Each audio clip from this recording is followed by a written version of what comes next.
They said the Shang were a myth, a legend passed down through dusty scrolls and whispered tales. But in 1899, a Chinese scholar bought a bag of dragon bones from a street vendor. And what he uncovered would change history forever. Etched into those bones were the voices of a lost empire. This is the story of the Shang Dynasty, China's first recorded civilization. A kingdom of kings and seers, blood and bronze, where rulers talked to the spirits of their ancestors and wrote their fears into the bones of the dead. Before the Great Wall, before Confucius, and long before China became an empire, there was Shang, a dynasty so ancient it was once thought to be myth. But the Shang weren't just real, they were advanced, powerful, and terrifying. They were the first rulers of China to leave behind written history, but not on scrolls or paper, on bones and turtle shells. These were the oracle bones, messages etched into the dead, burned with fire to read the will of the spirits. And through them, the Shang kings ruled not just people, but the world of the dead. For centuries, the Shang dynasty existed only in books. Ancient texts like the Shiji and Book of Documents told of a mighty kingdom that came before the Zhou. A place of bronze, blood, and spirits. But with no ruins, no inscriptions, and no artifacts to support it, many scholars believed the Shang was just a legend. Then came the dragon bones. In 1899, during the Qing dynasty, a Chinese scholar named Wang Yirong fell ill. A traditional healer gave him a prescription that included ground-up bone fragments from a Beijing apothecary. Wang examined the bones, and saw something unusual. They were covered in ancient carvings. Not random scratches, but symbols, characters, words. He had stumbled onto something far greater than a folk remedy. He had found the first evidence of China's lost writing system. And possibly, its first real dynasty. In the decades that followed, archaeologists traced the origin of these oracle bones to a site called Yinsu, near Anyang, in Hunan province. There, beginning in the 1920s, teams uncovered the ruins of an ancient city, dating back over 3,000 years. Studio microphone. What they found was beyond anything they had imagined. Massive palaces and temple foundations, complex burial tombs, bronze vessels, weapons, and tools, thousands of bone fragments covered in inscriptions. Each one a record, a question, a plea to the divine. Those inscriptions matched the names, lineages, and events listed in the ancient texts. The archaeological layers aligned with the timelines. And for the first time in Chinese history, a dynasty once thought to be a myth was now verified by science. The Shang dynasty had been real all along. But it wasn't just real. It was stranger, more complex, and more unsettling than anyone expected. Because the Shang didn't just rule by sword or crown. They ruled by speaking to the dead. The Shang didn't write poems. They didn't write laws. The first writing in China was a conversation with the spirit world. What are oracle bones? Oracle bones were shoulder blades of oxen or plastrons of turtles, flattened, cleaned, and polished. Onto these bones, Shang diviners would carve questions, addressed to the ancestors of the royal family or even to nature spirits. The questions ranged from simple to terrifying. Will the king's wife survive childbirth? Should we go to war next moon? Have we angered the ancestors? After the question was carved, the bones were heated until they cracked. The patterns of the cracks were then interpreted by diviners, priests trained to read the will of the dead. Then, in a remarkable act of early bureaucracy, the interpretation was carved into the bone itself. Often followed later by a note about whether the prediction was correct. In other words, the Shang kept receipts on their conversations with the afterlife. These inscriptions, over 150,000 fragments, are now recognized as the earliest form of Chinese script. Amazingly, many of the characters are still used today, barely changed after 3,000 years. These weren't just religious tools. They were state records. A ledger of wars, plagues, harvests, births, deaths, all filtered through the lens of spiritual command. The king was not just a ruler. He was a divine communicator. A man who made decisions only after hearing from the dead. These bones offer more than proof the Shang existed. They show us how the Shang thought, how they feared, what they valued, how they ruled. The king wasn't acting alone. He was surrounded by diviners, scribes, and spirit mediums, all working to interpret the unknown. The Shang lived in a world where every illness, famine, or military defeat might be the result of angering a spirit. And so the bones became their way of asking for forgiveness. Or permission. Or revenge. But as we'll soon see, this communication came at a cost. The oracle bones gave the Shang their voice. They recorded fear, desire, death, power. But the real question is, what kind of men stood at the center of it all? If you're captivated by stories like this, the ones buried in the dust of time, written in blood, bone, and fire, then consider subscribing to our channel. We uncover the world's forgotten past, one secret at a time, with respect, depth, and just the right amount of shadow. Hit that subscribe button and join a community that doesn't just ask what happened, but why it was buried in the first place. The Shang kings weren't just political leaders. They were priests, generals, ritual masters, and descendants of the gods. They claimed their power came from heaven itself, a spiritual mandate passed down through the royal bloodline. And to maintain that mandate, they didn't just rule the people. They ruled over the dead. Through constant communication with their ancestors, verified by divination, the Shang kings made decisions on war, agriculture, construction, punishment, sacrifice. Every decision had to be spiritually sanctioned. Every action required approval from another world. But divine status came with pressure. If crops failed, if soldiers died, if the moon didn't rise on time, the king could be blamed for offending the spirits. This created a climate of superstition and fear. And the king's solution? More rituals. More sacrifice. More control. The royal court became a place of spiritual bureaucracy. Multiple wives and concubines. Ritual specialists. Record keepers. And underground temples, many still unexplored today. Some kings were seen as wise, just, and devout. But others were rumored to be cruel, paranoid, and obsessed with the afterlife.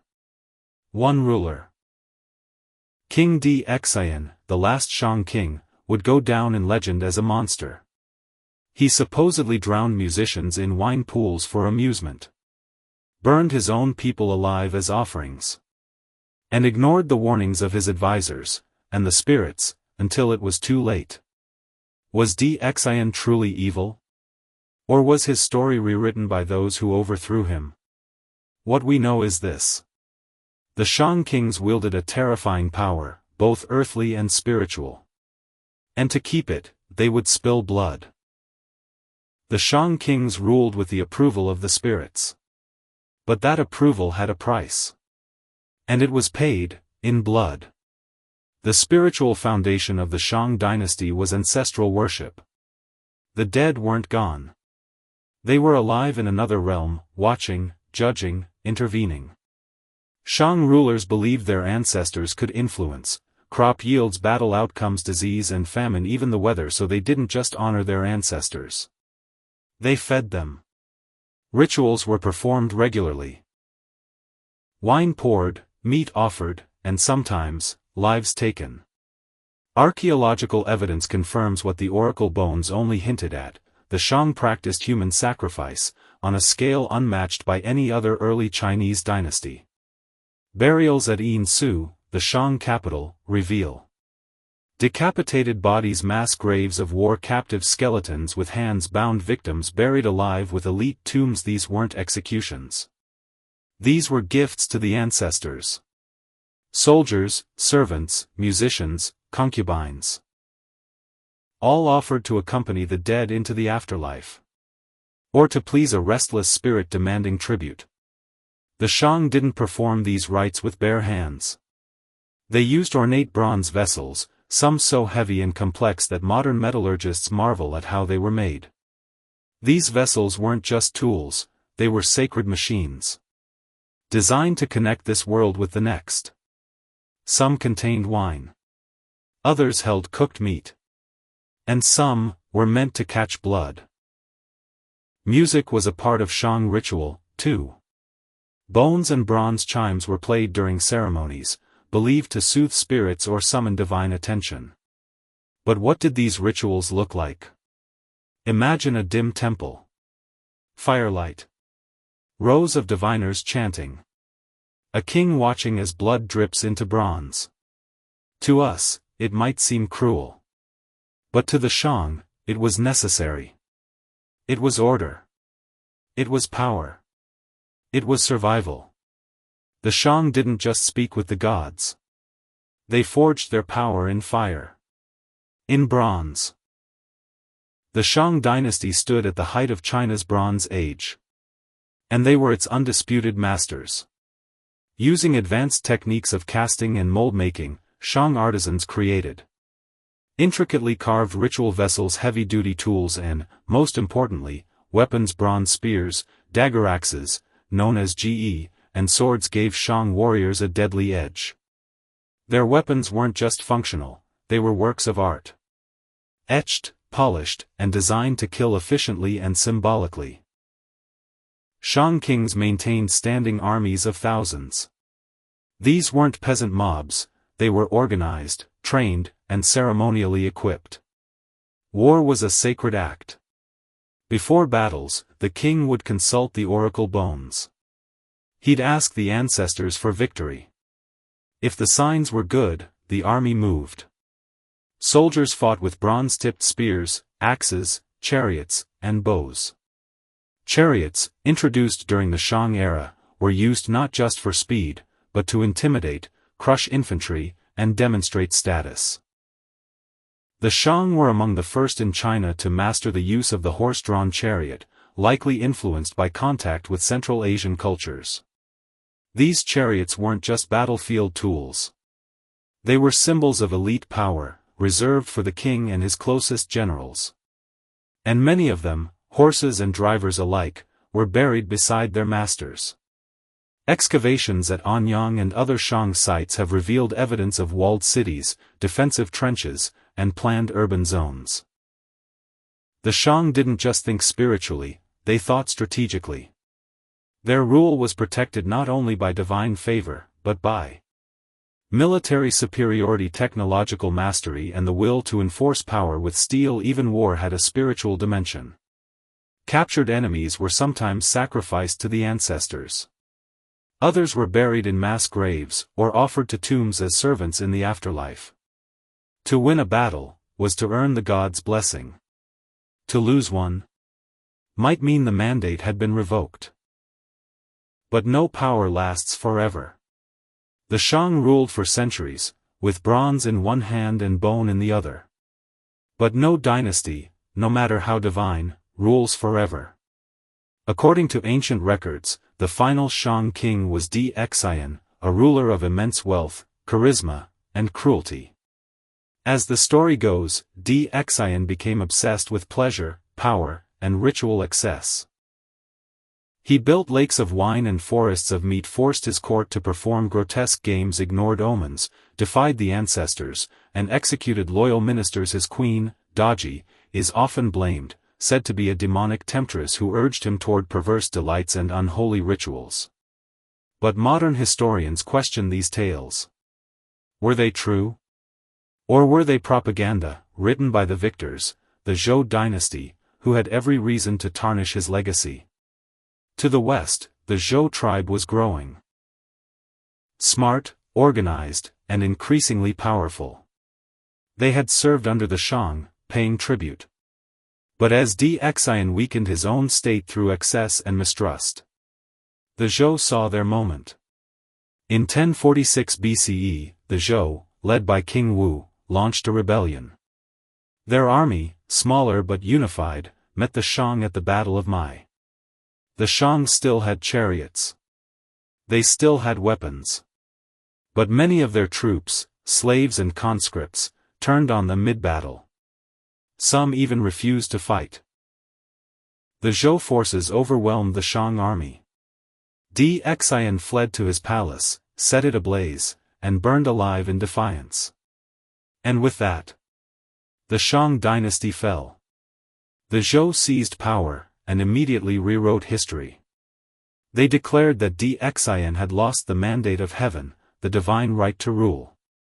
This idea, that heaven favors the just and punishes the corrupt, would shape Chinese politics for millennia. And so, the Shang, once gods among men, became a cautionary tale. But even in ruin, the Shang's story wasn't over. The Shang gave China more than language. They established ritual hierarchies, the concept of ancestor veneration, early models of statecraft, and the merging of spiritual legitimacy with political rule. Excavations at Yinsu continue to this day. Thousands of oracle bones have been studied. But thousands more remain untranslated, unread, unheard. Entire chambers, tombs, and vessels are still being uncovered. Some sealed for over 3,000 years. The Shang dynasty ruled for over 500 years. And for centuries after, no one could prove they ever existed. But the bones spoke. The ruins rose. And a legend became history. What else lies beneath the soil? What forgotten kings, forgotten wars, forgotten voices, still wait to speak? The Shang began as a myth. A rumor in ancient texts. A whisper of bronze and bone. But now, we know they walked the earth. They ruled. They wrote. They believed. And in some strange way, they still speak. If this story moved you, if it made you question how many other myths are waiting to be unearthed, then subscribe to Mystery Lore Archive. Here, we explore the forgotten, the buried, and the almost lost. Empires carved in stone. Secrets whispered through centuries. And civilizations that dared to speak beyond the grave. Drop your thoughts in the comments. Backhand index pointing right. Do you think the Shang kings truly believed they could speak to the dead? Backhand index pointing right. Which part of their legacy surprised you the most? And if you thought the Shang were strange, wait until we tell you about the ancient tomb where no one was buried, but everyone was sacrificed. That story is coming soon.